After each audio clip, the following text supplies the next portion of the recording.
Welcome to Building Conversations, a construction podcast powered by the STO Building Group. I'm Rob Leon. I've spent the last 30 years of my career in the construction industry, and today I'll be your host. On this episode, we're talking about one of construction's hot topics, building repositioning.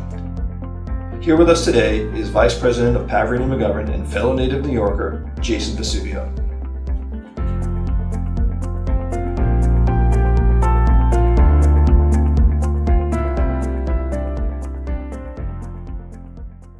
Welcome, Jason. Hey, Rob. How are you today? I'm good. How are you? So, we've known each other for many years. We've worked in different offices together. Mm-hmm. You've been in and out of Structuretown. Tell us a little about your career and your current role here at Pavarini McGovern. Sure. Actually, I started in the Structuretown organization 20 years ago this year, out in the New Jersey office. We were in Lyndhurst at that time, where you and I ended up crossing paths a couple years later. I spent some time at Pavarini McGovern, our business unit Pavarini McGovern, which is our core and shell business unit. We mostly build the new stuff, and as we'll get into, reposition some buildings as well. Spent 7 years there, left for a little while, and then came back about 3 years ago. My current role is Vice President of Business Development. In the role, I also oversee marketing on a broad level, and also our virtual design and construction team. You know, most of my experience has really been on this side of the business of business development and marketing. You know, really the kind of the behind the scenes or the client-facing stuff, not so much on the delivery.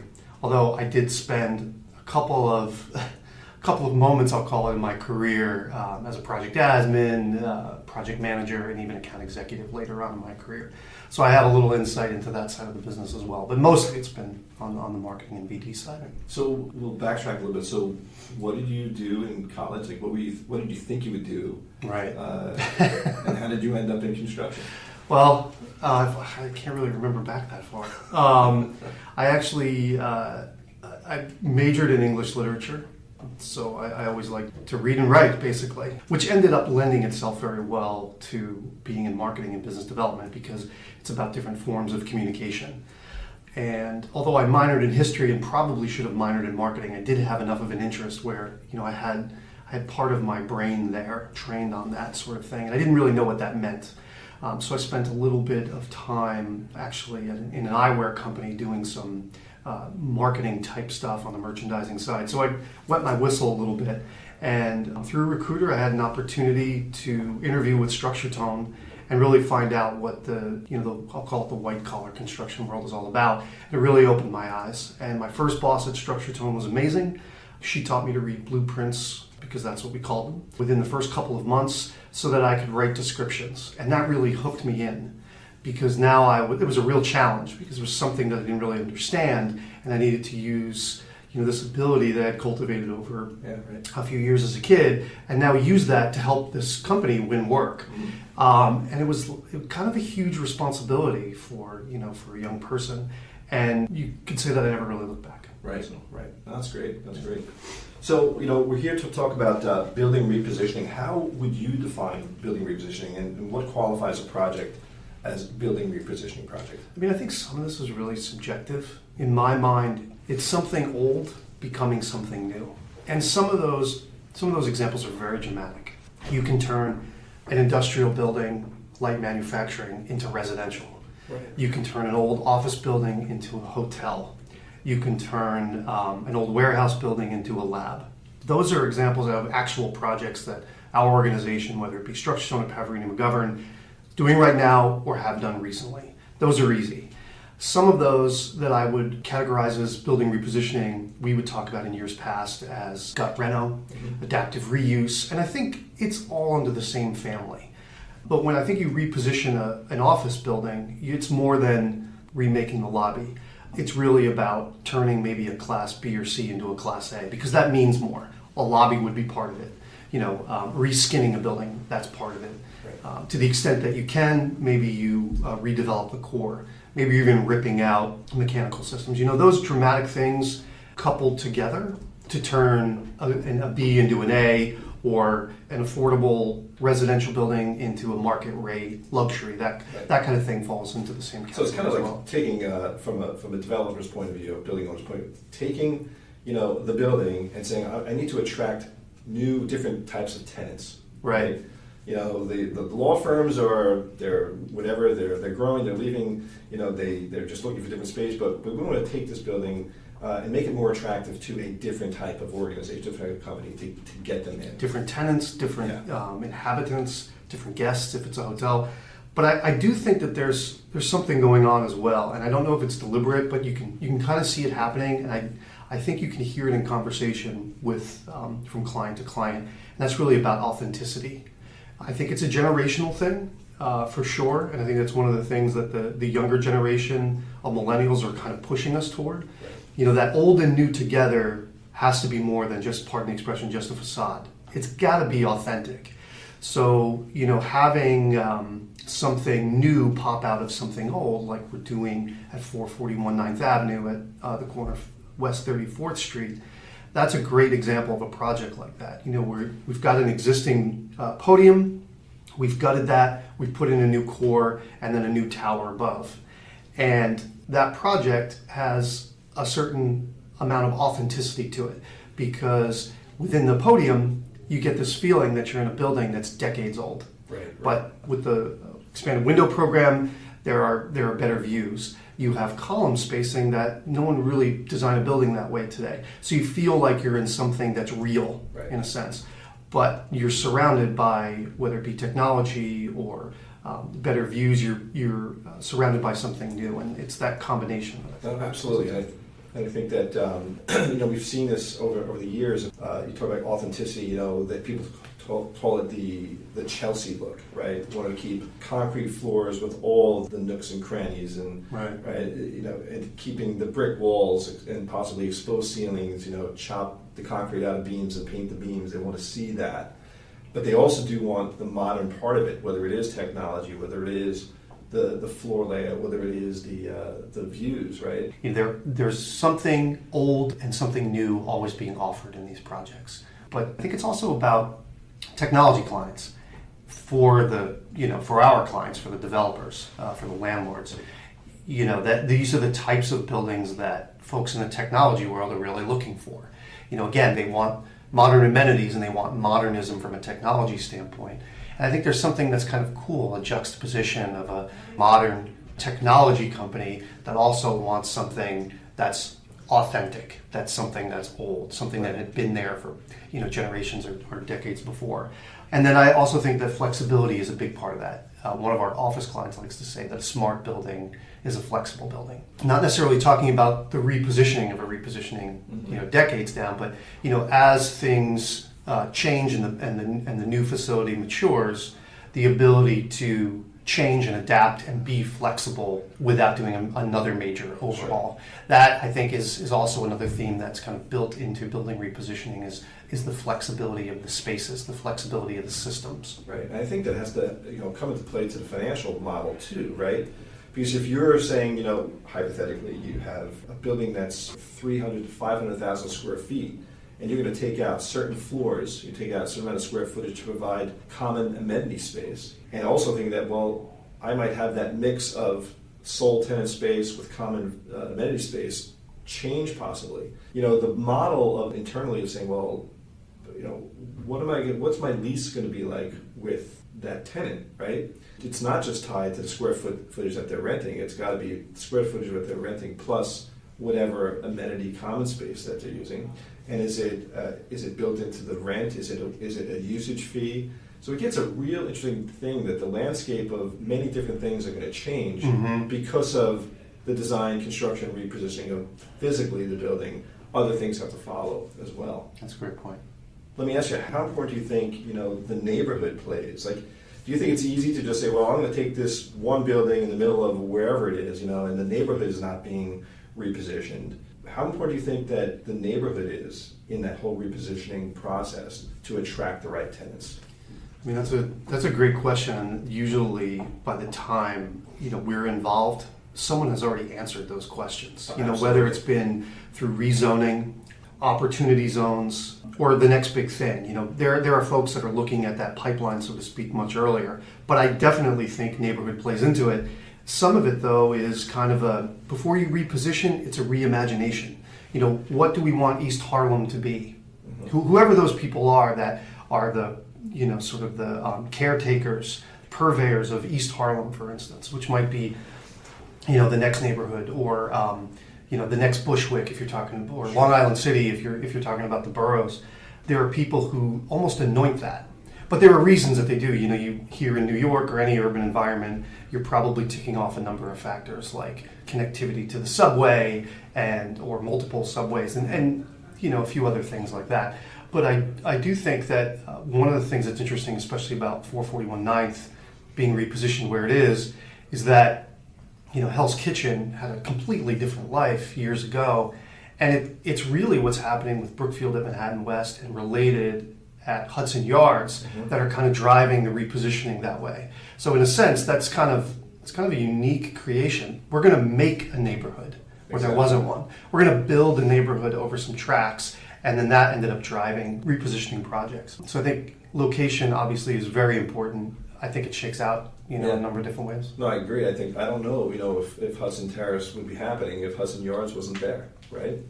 And maybe even this building that we're in now, That's true. You don't know. And sure, there's, this location is great because it's right by Penn Station, it's near Port Authority, so there's other reasons.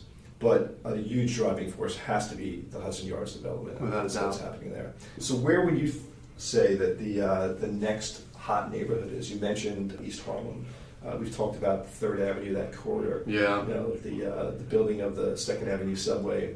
What's your take on where you think the next... the big one to shake out right now is Midtown East. It's going to take a long time. It's probably, a 15 to 20 year thing. And then of course we're going to go through, various economic cycles, and that's going to play into it. But you're already seeing the results of that rezoning with One Vanderbilt and some of the other big projects that they're going to plan. And repositioning is always a part of that. In fact, one client of the organization's RXR, I think saw the writing on the wall early at 237 Park and started to do some of their own. I don't know if it's a full repositioning, but they definitely did some major upgrades there. Planning for that. A lot of competition coming. Yeah. So I think that's really the big one. One of the neighborhoods we're starting to see transform over in the boroughs is Greenpoint. Right. There's a tremendous amount, probably a dozen or so buildings, maybe 13 buildings that are going to go right along the East River. Right. And the developer there is maybe 30-40% in, right. With a couple more projects planned to go on the ground this year. And that's all new construction, but that's really changing the neighborhood and probably going to start driving repositioning to the east. It's interesting. So, we are seeing this in other cities as well, right? It used to be that you had to be on the island of Manhattan and between certain streets below 59th Street, Right. 23rd Street or whatever, and then in a corridor. That's where you had to be. But we are seeing businesses go to the outer boroughs because that's where people can afford to live. We see it in Austin, Texas, that it's not only Austin itself, but north of Austin is being developed. We see it in Chicago, right, stretching outside of downtown Chicago. See it in London across the river by Sea Containers in that neighborhood. It's pretty amazing. You look at the age of a lot of the buildings and the infrastructure that we have here in New York City, and you wonder how long do we have to stay on top, and what do we have to do, right, to maintain that? Because we are building so much. It's just amazing of what could have happened, let's say, with Amazon, right, in Long Island City. Whether you're pro or against, what you probably couldn't ignore is the fact that there would have to be so much infrastructure built in and around that area to support that. And that drives a lot of the public works that I think we need. Yeah. But it's interesting about where the powerhouse companies are looking. It would have been a no-brainer. The talent pool here is, you know what it's like when you live and work or you're from New York or the area. You always think of, New York is the greatest city. Sure. But top 3 talent pool in the world, right? It, to use your expression, it is a no-brainer that companies would want to come here, especially technology companies.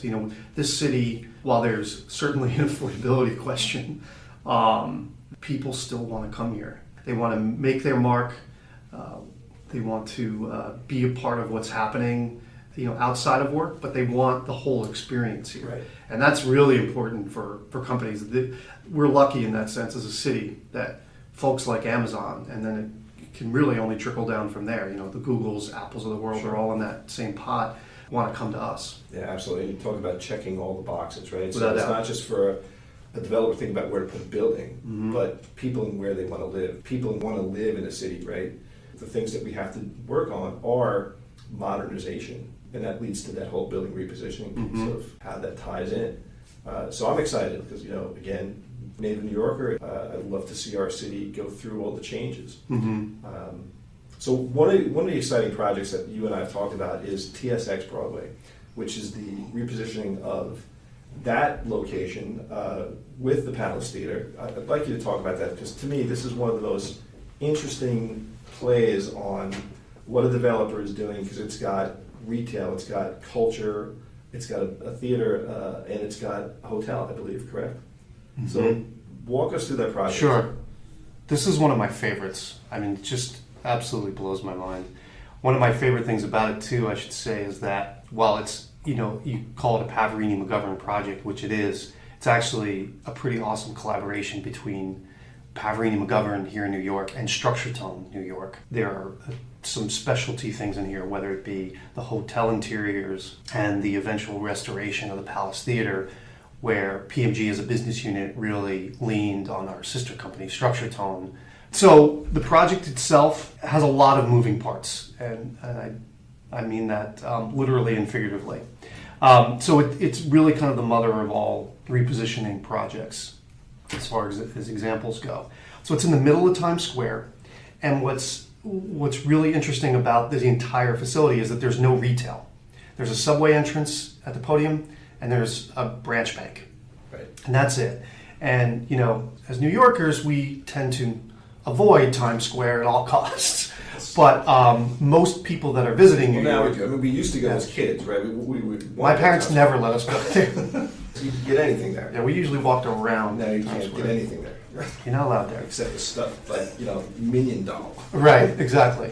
And bubblegum shrimp or whatever is there. So all of that stuff, whether it be the restaurants, the retail, and then the experience of the LED signage and all that advertising, which has a history that goes back decades. I mean, if you can look back at photos from the 1930s and 40s, and you still see those billboards. Right, of course. You know, so that isn't necessarily new. But what Times Square is today is a total reimagination that began with the Giuliani administration. What this building doesn't do is take advantage of that foot traffic.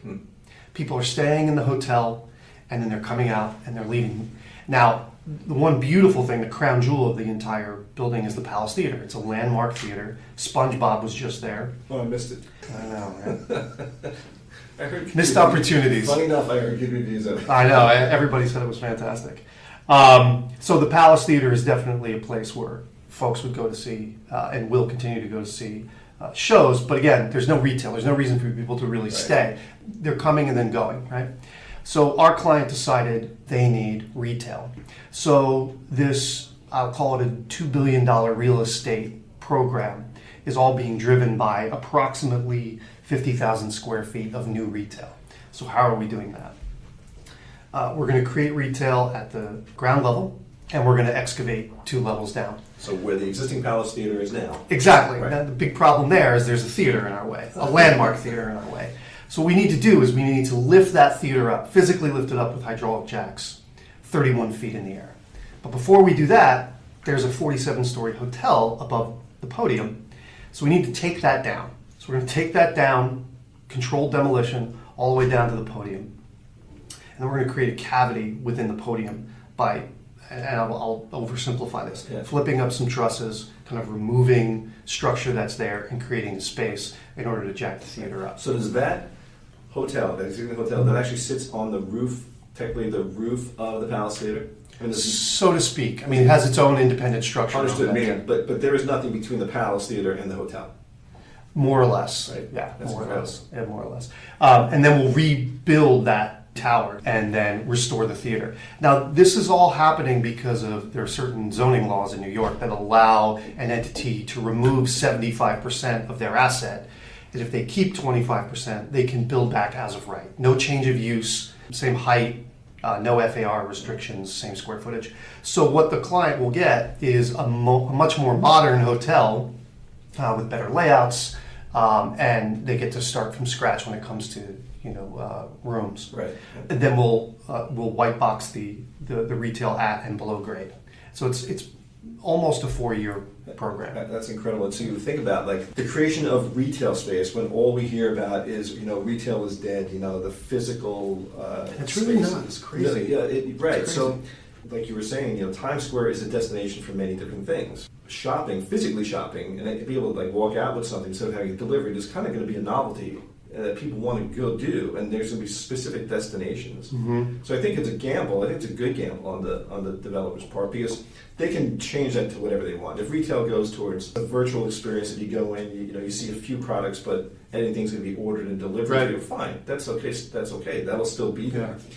I think it's really incredible, and I think it does add another dimension to the neighborhood. It actually puts more visibility to the theater, which is interesting. It does. Because all the theaters are just, you walk by and you don't even know you're there except that you're walking around the crowds or you're going there. But it puts more visibility to the theater. I think that'll be interesting to see how that plays. So just we started off the conversation really trying to say what or how do you define building repositioning? So why don't you tell us about some of the other projects that we're doing and how that fits into, that definition of repositioning and some of the challenges that you're experiencing on those projects? Sure. I mean, my favorite projects are the ones that keep something existing and put something new on top or within. One of the projects that we're doing on the residential side of the business is at 100 Van Dam, which is on the west side, Greenwich, kind of in the Tribeca neighborhood. There's an existing 6 or 7 story brick building. It wasn't landmarked, but I mean, it was old. In fact, it had a timber structure on the inside. And what our client wanted to do there was keep 3 of the 4 walls and bring a new structure out of it. So it's a little different than 441 9th, which I'll get into again, in the sense that we put something on top of something new. We put something within something old. And one of the things that we needed to do when we completely gutted that building to keep the brick facade basically was we kind of built a mini Golden Gate Bridge around that. There's a lot of steel holding that up and a lot of actually wood in the window openings themselves. Right. So we put concrete footings in the sidewalk, I think maybe 4 to 6 of them around that building. And then there's just a ton of steel holding it up while we excavated and then built a new superstructure until we could tie the brick together. So that's an enormous challenge. You don't get to start with a clean canvas. Sure. You still need to excavate, you still need to do a foundation, you still need to do superstructure. But you've got these 3 delicate walls and a lot of steel on the outside, right. To contend with. Yeah, and obviously one of the biggest challenges of working in New York City is the footprint. Mm-hmm. You're not relegated to much further outside of the footprint of the actual space you're building. Yeah, we've been lucky recently because there's a neighboring project happening. The address is Hudson, but we've got the back of their building abutting. And luckily, the CM there is very helpful, the CM doing the work. Also structured in New York, so great. It's a much easier coordination process. And then 441 9th, just to spend a little bit more time on that. I mean, it's a great client there, Cove Property Group. This is an amazing project that they're really getting ahead of schedule in some regard as it relates to Hudson Yards. They're really moving ahead. That's part of what I think is attractive probably to clients for building repositioning is not just cost but speed. And sure. Those go hand in hand, obviously. And that's just a really cool one, like I said, of something new coming out of something old. And the key really was the elevator core. We gutted the inside of the building. We used shotcrete to actually beef up the existing columns in the podium, maybe 120, 130 of those. So, we wrap it in a cage right. of rebar, and basically like you're going to put in an in-ground pool, in your backyard.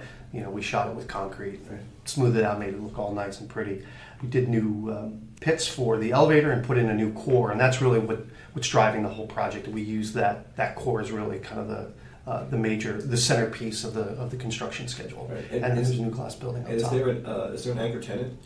Yep. It is. Yeah, Peloton is there. This is public knowledge. Peloton is going to be going there. In fact, Lyft, I believe, has already started their early fit-out work. So that's happening while we're finishing the building up. So there's a lot of coordination that happens there. But it really is going to end up being a really beautiful building. It is. It is really nice looking building. Yeah. It's interesting. So when we talk about the workplace, the interior space, we've been talking about the workplace and the home. Those lines kind of blurring. They're starting to look similar. Yeah. With the collaborative space, with cafeteria, loungy space. People like to work in different ways than sit in an office all the time. What are some of the similarities between residential towers and commercial towers? What are some of the things you see? We talked about like that vertical campus of possibly fitness centers and possibly shared conference space. Are we seeing similarities between? Totally. I mean, the common areas are, that's what they have in common, pardon the expression. It's the space to interact with one another. I don't know really where that comes from. I mean, I get it from a basic human need because we all do that, but I also wonder sometimes if it's a reaction to how insular we've all become with our handheld devices. Or maybe it's just a coincidence. I have no idea. But, gathering spaces, common areas, even beyond fitness areas, because sometimes you can just kind of plug in you're in your own zone. I know when I work out, I just want to be in my own zone. That's something that's shared. And I think technology, the experience to that you have in your building, whether it's work or home, is something that the functionality is definitely different. Right. I don't know that we're getting down to where you can change the temperature in your own office necessarily, but I think what's common is better, more intuitive, more interactive technology. And sometimes that can be touchscreens in each room, in each office, whether you're at home or at work, or through software applications that are either purchased by the developer or developed by them as a proprietary thing. Yeah, no, I think you're right. I think the way the younger generation is looking to work, the way it's challenged us to rethink how we build things, both from the new construction side to the interior space, has been very interesting. And it does revolve a lot around technology, the mobility of technology, the portability of being able to not having to work always in your office, and the fact that with that technology and all the different apps that you're never just at the office or just at home. Mm-hmm. You're always in both places, yeah. Virtually in both places, whether you're taking care of your bills through your handheld app, right? And just mm-hmm. you have to go to the bank and have a passbook, and people would actually type the numbers in. And now it's like, it's your fingerprint. I don't remember the last time I saw a teller, Right. But I think it all ties in together. It's really interesting, and I look forward to seeing where it goes. I'm a type of person who actually enjoys the change, even though I may not be as apt at technology as my kids, but I'm learning. I'm trying to learn, and it's making the experience, it's making the work experience more interesting actually, mm-hmm. to stay in it for a longer time. So it's really great. So I think it was a great conversation. We covered a lot of ground, and I'm really excited to see if some of the things we talked about, some which were predictions and some which were what we think could happen, and seeing how that evolves over the next few years to decades, and see how this city evolves. So thank you for being here. Thank you for having me. And I'm looking forward to putting this together with the other experts that we have in the field as well. So that's it. Thanks.